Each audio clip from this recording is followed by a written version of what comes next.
Hi, I'm Nijat Seçkin and today I'm going to talk about our latest sample app called Inventory Sample App. This is a sample project showcasing how you can use In-Store Metadata APIs to see stock details of products for a specific store or look up across multiple stores for availability. So what is In-Store Metadata? In-Store Metadata is a store-based metadata that may be used to store contextual and optional data about an item.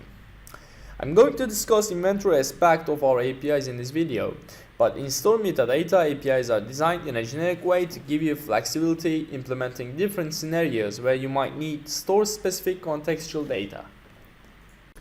If the basics are crystal clear, let me tell you about the flow diagram. Scenario in this app was to fetch a single item first and check if it's available in the current store.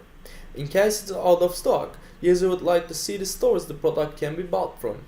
So in order to do this, we fetch the in-store metadata of the item across multiple stores.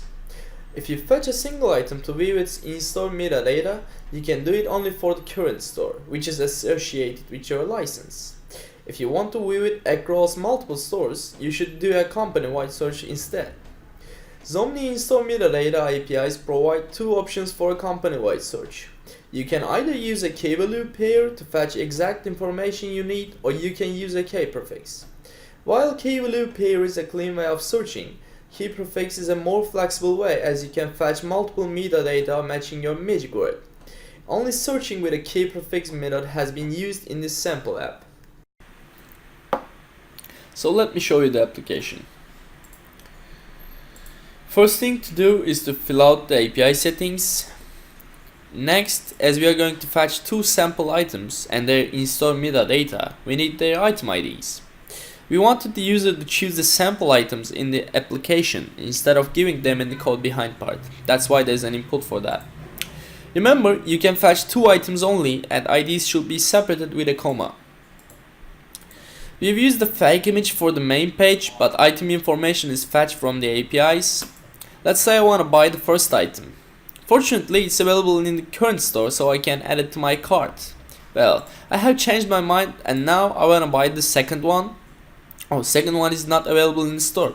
I might not be able to buy it from this store, but I can check if there are any other stores nearby that I can buy it from. As you can see, I can access any information about the store, like the name of it, address, or the location.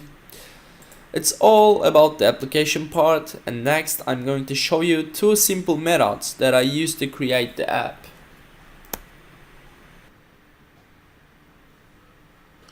As always, I created a client context instance with valid credentials. Second step is to fetch a single item by using the getAsync method of the item client. We need the item ID of the product. Should it contain in-store metadata? Of course. And I only needed the default image asset of the product. After fetching the item information, I simply checked its availability by using its in-store metadata. To fetch the in-store metadata across multiple stores, I used the getAsync method of the item in-store metadata client. For this method, we need the item ID again, a key prefix to search.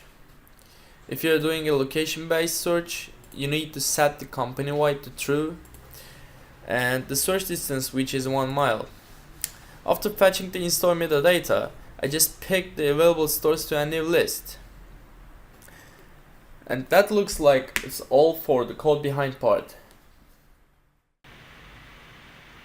Before ending the video, let me tell you that this project is already open source and you can find the GitHub link in the video description. Make sure you check it out, and thanks for watching.